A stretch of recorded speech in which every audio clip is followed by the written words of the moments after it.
नमस्कार मित्रांनो, नर्सिंग किशोर सेवा मी आरोग्यदूत या चॅनलमध्ये मी अक्षय तुम्हा सर्वांचं मनापासून स्वागत करते। मित्रांनो, आजच्या व्हिडिओमध्ये आपण बघणार आहोत एएनएम फर्स्ट इयर संवर्धन आरोग्य संवर्धन पेपर दुसरा 23 फेब्रुवारी 2022 हा क्वेश्चन पेपर आहे। तर आपण बघूया क्वेश्चन पेपर।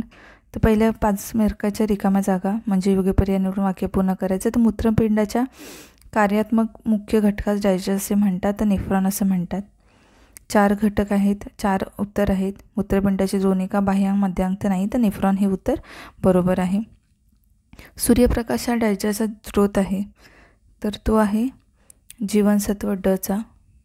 गरोदर मातेला प्रति दिवशी डायजेस्ट उष्माकांची गरज असते, ह्याचं उत्तर तुम्ही मला कमेंट करायचं आहे, मला सांगा नक्कीच।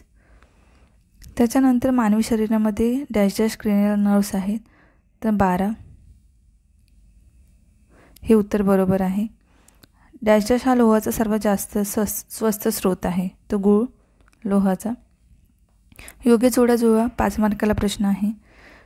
त्याच्यानंतर डोकेदुखी म्हणजे मायग्रेनमुळे डोकेदुखी होते। हायड्रोक्लोरिक ॲसिड जठरमध्ये असते। दुपारचे जेवण म्हणजे शाळेतील मुलांसाठी।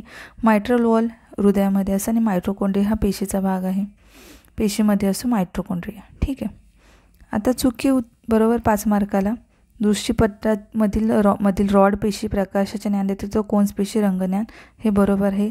जठरातील आवरणाला मेनिंजेस म्हणतात, चूक आहे। समतोल आहारामध्ये सर्व प्रथिने कार्बोदके किंवा स्निग्ध पदार्थ सारख्याच प्रमाणामध्ये असतात, बरोबर आहे।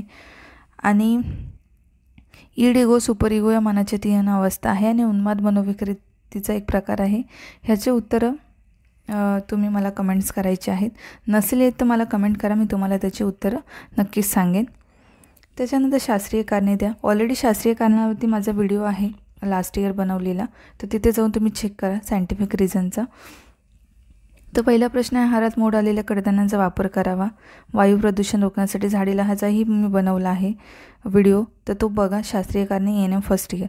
किशोर आणि मुलांसाठी लैंगिक शिक्षण गरजेचे आहे। जैववैद्यकीय कचऱ्याचे व्यवस्थापन आवश्यक असते। उघड्यावर शौचास बसणे हे आरोग्यास धोकादायक असते आणि जठरदाह असलेल्या रुग्णास सौम्य आहार देतात।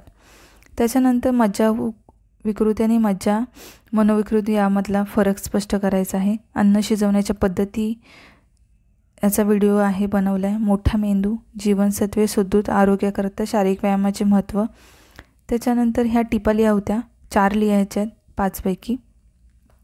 20 मार्काला प्रश्न आहे, 5 मार्काला 1 ते 2 पेज आवश्यक आहे लिहिणं।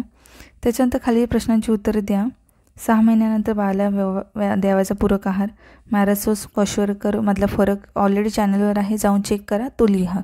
कुपोषण होण्याची कारणे टाळण्यासाठी प्रतिबंधात्मक योजना, ह्याचाही व्हिडिओ चॅनलवर आहे, जाऊन चेक करा, लिहा।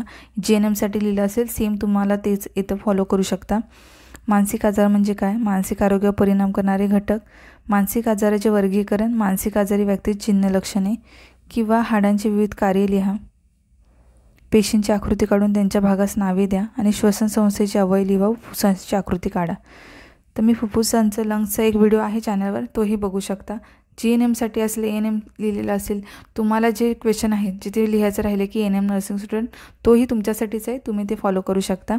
आणि जे ह्याचं उत्तर येत नसेल मला कमेंट करा, मी तुम्हाला नक्कीच कमेंट करेन त्याचा रिप्लाय। ठीक आहे, मला बघायचं आहे कोण कोण माझे व्हिडिओज बघतात किंवा फॉलो करतात। लवकरच भेटणार आहोत आपण पुढच्या व्हिडिओमध्ये, तोपर्यंत काळजी घ्या, मस्त राहा, स्वस्त राहा, धन्यवाद।